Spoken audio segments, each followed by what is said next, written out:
Hello and welcome to Between the Lines. I'm Tracy Hunter Abramson, and I am here with Sean and Bessie, Sarah M. Eden, Esther Hatch, and our special guest today, Ganel-Lyn Condie. I feel so lucky to hang out with you cool ladies. Well, we love Ganel-Lyn, so we are thrilled to have her here. But let me tell you a little bit about her if you don't already know who she is, which you should, of course. So Ganel-Lyn is a popular motivational speaker known for inspiring others with her unique honesty, authenticity, and spirit. She is dedicated to faith, family, and inspiring others. And she loves teaching others with speaking and writing. So she has, I believe, 13 books out now, but she has also experienced healing from a major chronic illness and is mother to 2 miracle children. After the heartbreaking suicide of her 40-year-old sister, Ganel-Lyn is constantly working toward prevention. She lives with an open heart and feels passionate about sharing principles that will empower others to live life with more joy. She is also a regular television and radio guest and hosts the popular shows Talk of Him, which was formerly Real Talk, and The Middle. Her talks and books have now encouraged thousands of people all over the world. And she loves growing older with her supportive husband, Rob, and aims to keep learning and loving. So we are glad we are learning and loving with you today, Ganel-Lyn. Me too. And if we were taping the pre-chat, sometimes those are the best episodes. So we'll try to reshare some of the juicy and some of the, I don't know. All of the little secrets that happen behind the scenes. Yes. So the warm up, right? Exactly. Everyone needs a warm up because, and well, really, we just wanted to hang out and we love Ganel-Lyn. So, and each other, of course. So today, though, we are talking about social media because I know one of the things that I love to hear when people meet us in person, and this is true for all 5 of us, is that we are exactly what they expected us to be. Like they're kind of surprised at how we are just expect what they know of us to be online. So what do you think is the most important thing that we need to do to make sure we're portraying ourselves authentically on social media? So what do you think, Ganel-Lyn? You get to start us off. Okay. So I think that's the greatest compliment when people say, well, first and foremost, what usually happens is someone sees me out and about, and sometimes I'm wearing pajamas in public, and you have to do the things you do. Let's just be real about that. And then they start crying. And then my family's gotten used to this, random people just coming up to me and starting to cry. And then I'm a hugger, so a warning for the non-huggers. And so usually we hug, and then we have the same conversation, Tracy, that you just said, where they'll say, sorry, I'm crying. I don't know why I'm crying. I just feel like I know you. And then we talk. And it always makes me feel like in this crazy world of publishing books and social media and hosting shows, that somehow, and I know I'm not everybody's cup of tea. I'm clear that maybe I'm not everyone's flavor. But the people that are nice enough to come up to me usually are not saying something unkind.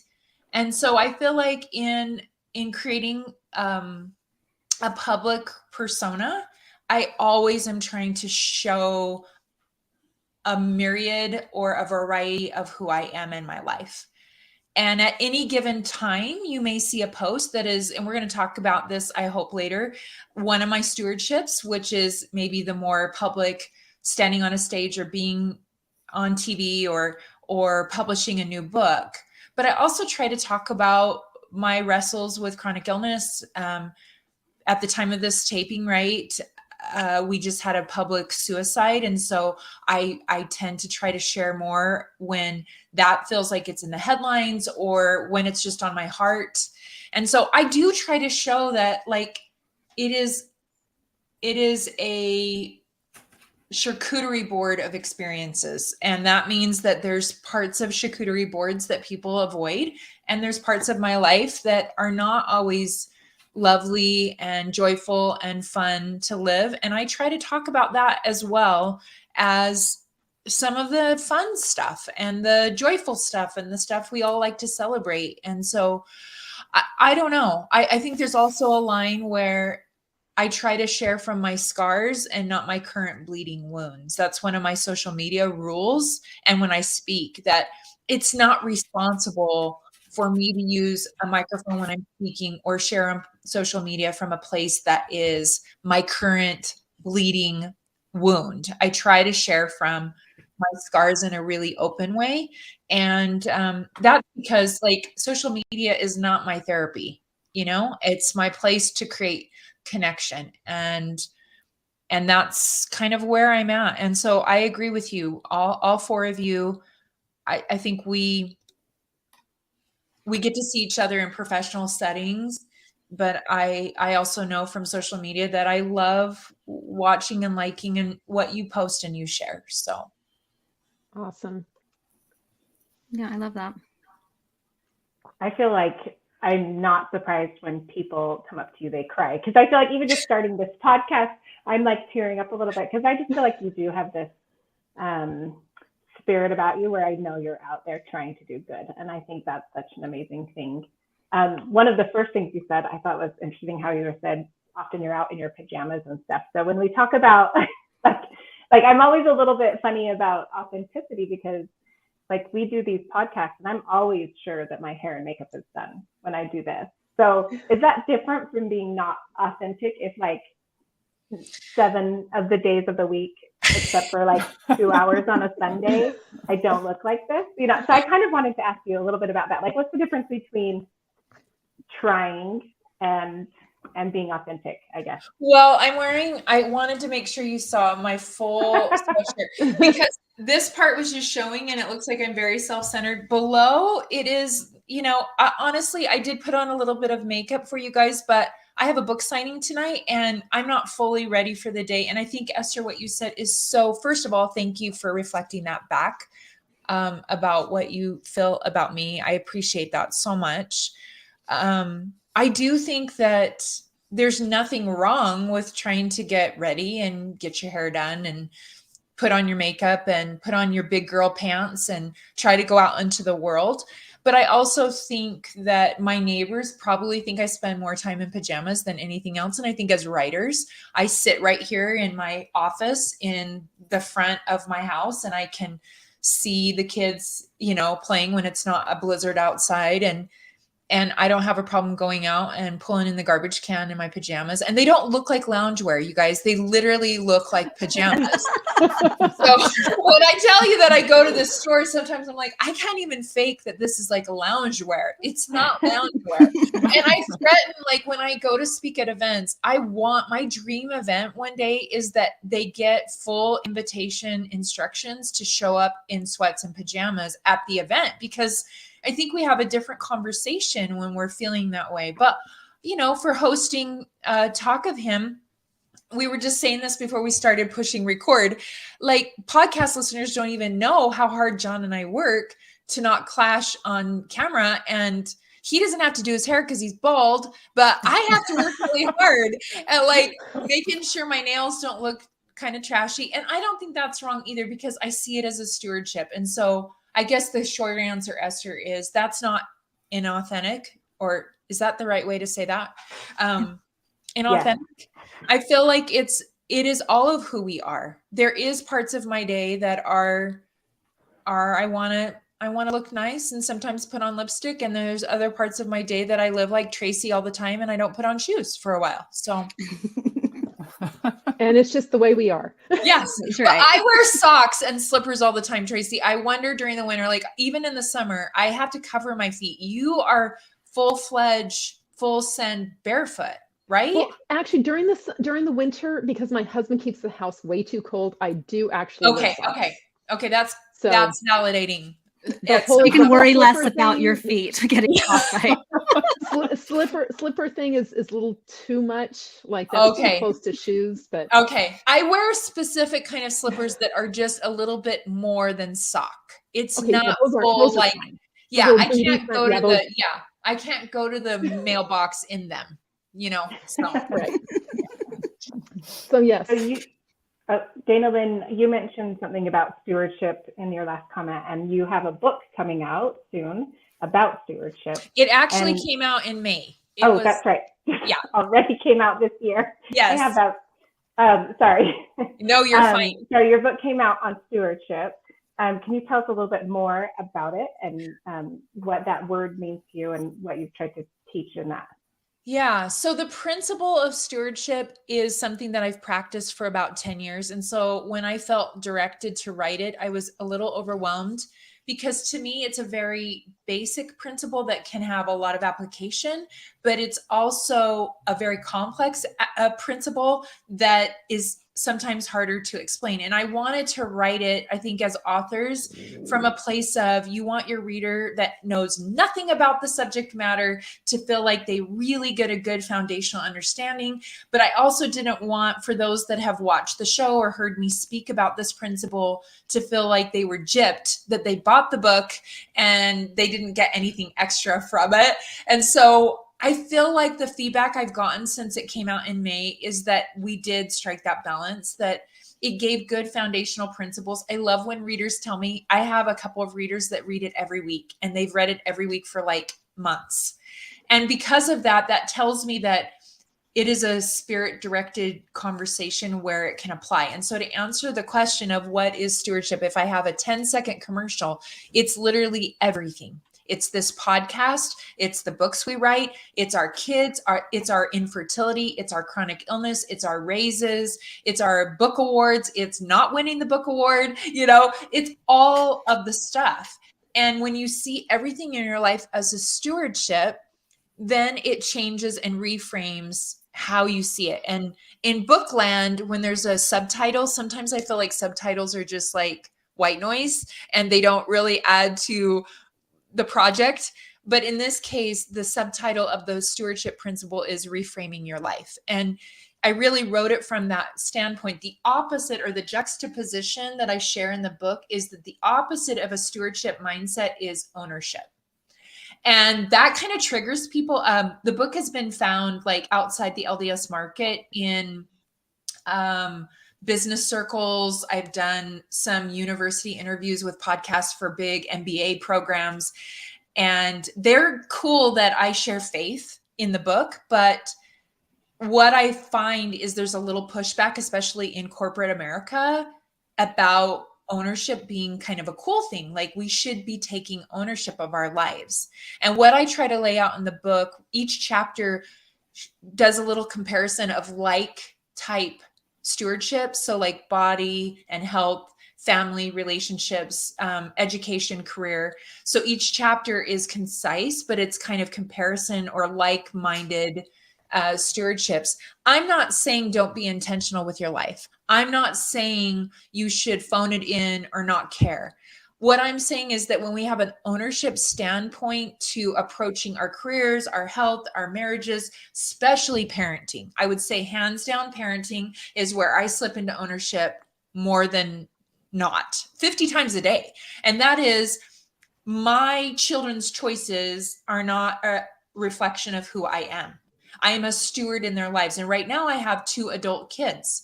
And so if you really want to practice stewarding, when your kids are younger, you're really more in the baking cake, pouring yourself into phase of life where you know where they're sleeping, you know who they're playing with most of the time, you know who their teachers are, you schedule the dentist appointment, you go buy their clothes.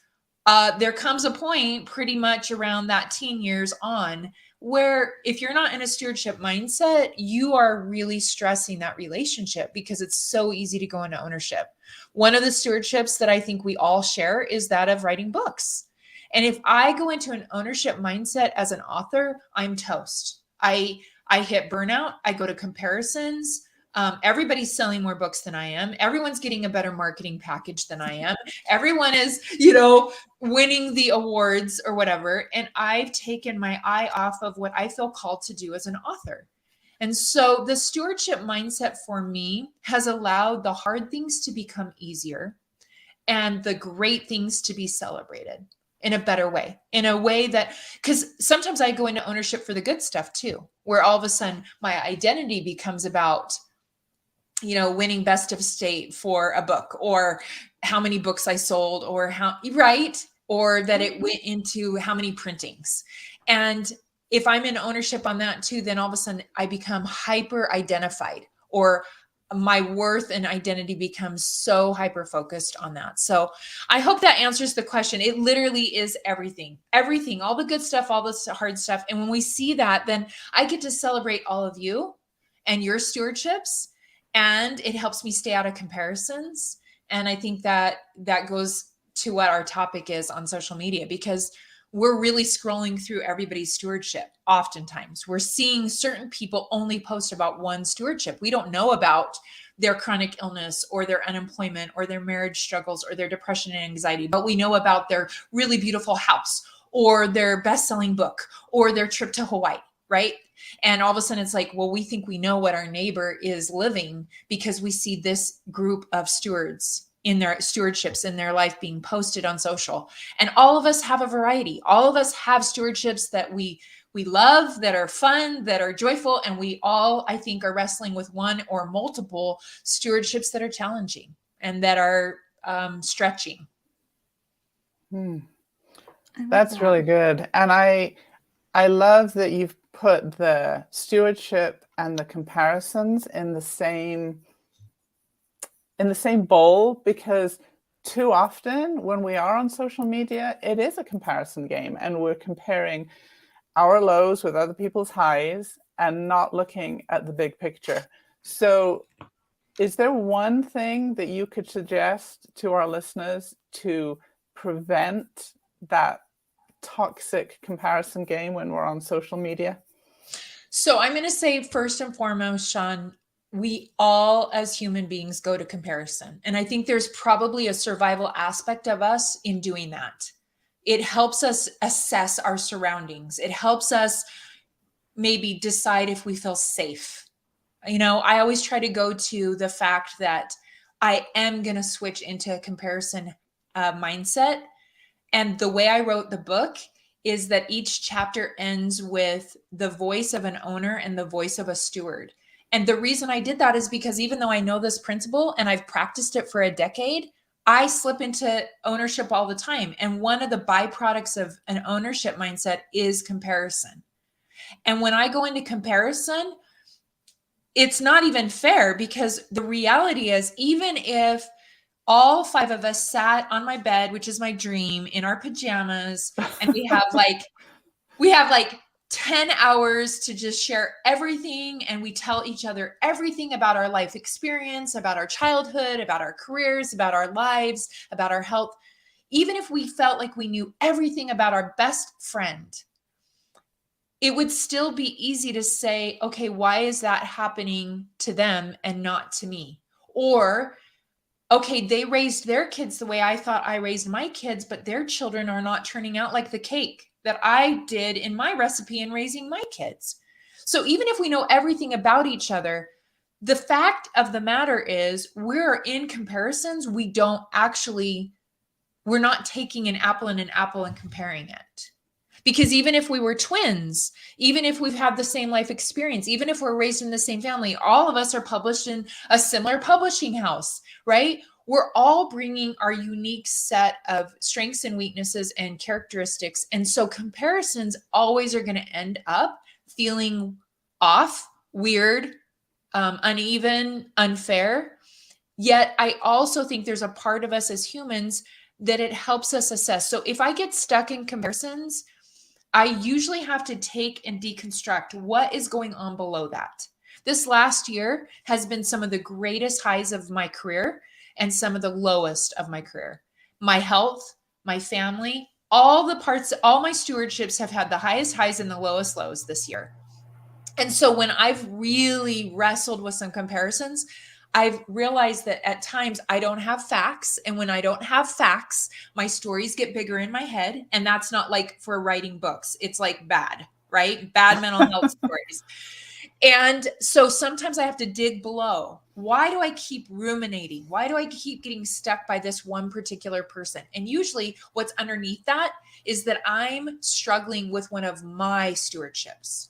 And so it looks like this person's stewardship is similar to mine, and I don't have all the facts. So the story about this person is really fabulous. It's like there's bells and whistles and all the good and all the happy and all the connection. And my story, I know the facts there. And I'm struggling with something. I feel stuck in some way. I feel frustrated with something. I feel like something's not in my control. And that's been this year. I'm going to just say that full disclosure, especially on the professional front. I've navigated some stuff that I could not fix. It was not in my control. And so I told myself every time I would slip into it, oh, I know why. I feel really vulnerable in this area of my life right now. So I'm more sensitive and vulnerable to, in the same area, someone else that looks like they're making traction or progressing or fulfilling a dream or accomplishing something that I have been like banging my head against in this area of my life. Does that make sense? Yeah, for sure. So when my health is really struggling and it looks like everyone's training for a marathon, I can logically go, okay, I know why that's triggering me today. And I would just say triggers are teachers. That's what I say a lot when I speak and when I write. Like, what is the trigger? And I try to get below that and go, okay, what is it? Then once I know that, I can do something about it. And one little secret I'll share out there is that if, say, professionally, someone keeps triggering you and it's because you're feeling stuck in that same vein or lane, and you think the other person is like, check, check, check, win, win, win. All the wins are happening in their column. All the losses are happening in your column. I would say the two things that have helped me so much is, number one, just know that you only know part of their story every time. Mm-hmm. And then number two, try to celebrate them. Try to thank them for something, reach out to them in some way, and check in on them, and it will pull you so quickly out. Like, if you can express gratitude at a genuine level, not fake, but on a genuine level, celebrate someone that maybe triggers you, or express gratitude to them for something, it will pull you back into stewardship, and it will pull you out of the comparisons. And I would just say that's easier said than done.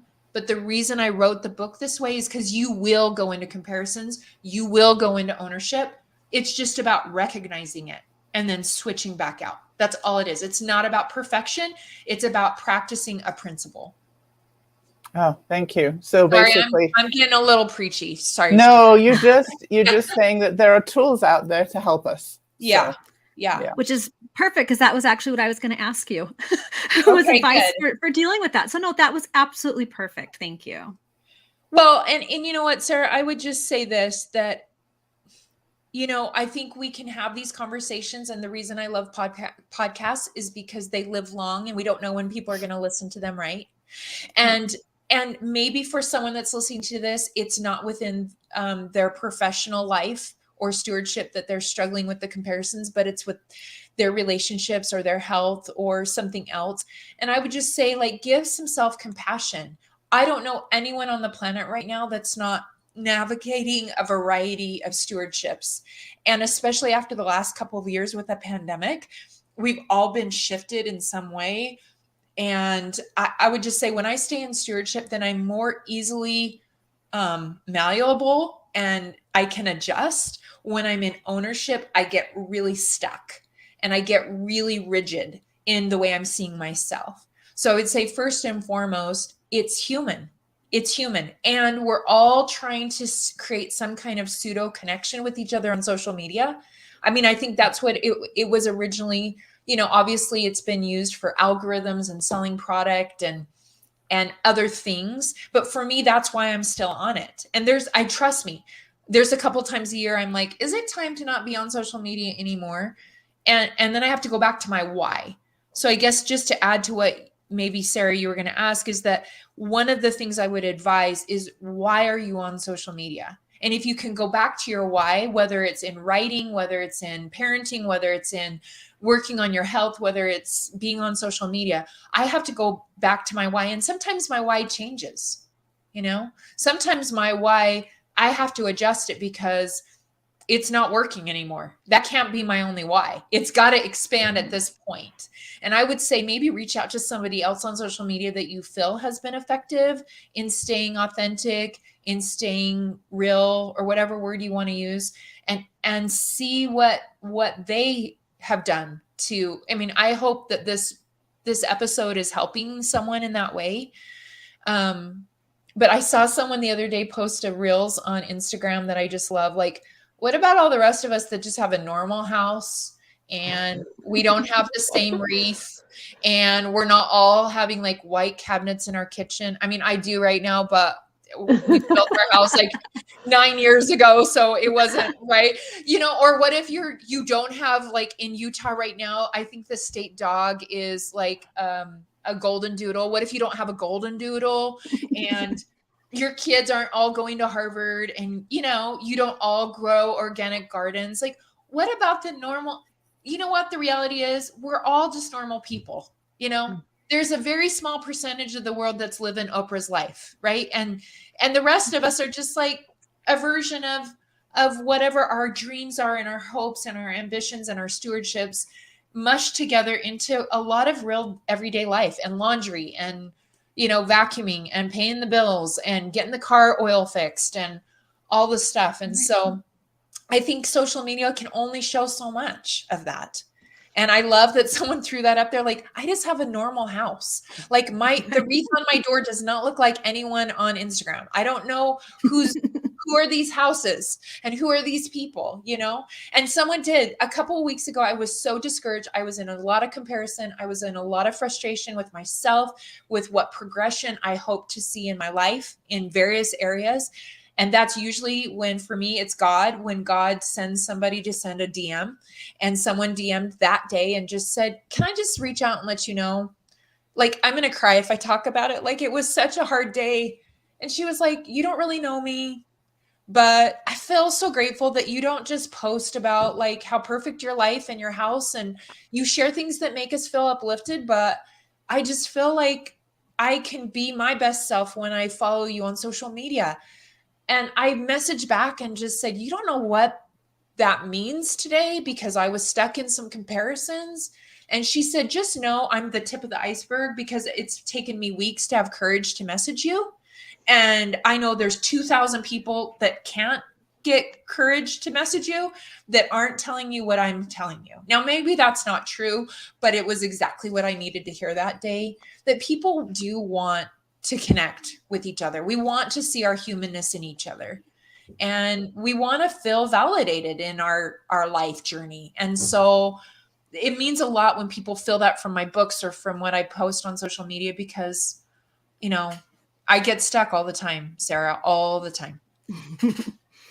Well, and I do think it really is about all the comparisons, but also that we want to connect. Everyone really just does. We're on social media, hopefully, to just find a way to realize that our struggles or other struggles, you know, other people will share them, and we also can celebrate when somebody has something wonderful happen, you know, in their lives and stuff. But Ganel-Lyn, thank you so much for joining us, and listeners, thank you for joining us as well.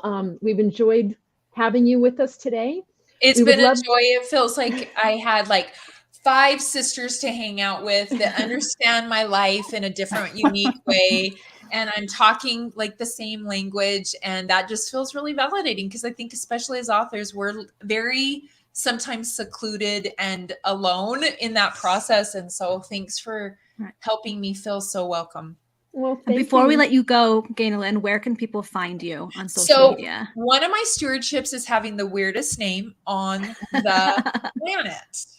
And we didn't even talk about that. So if you ever want me to come back on Between the Lines, I will tell you that whole story. But the only great part, it's not great to have a name like Ganel-Lyn in junior high, but it's really good when you need to have a website and social media, because Google is like, oh, we know who you're trying to find, that weird lady that has the weird name.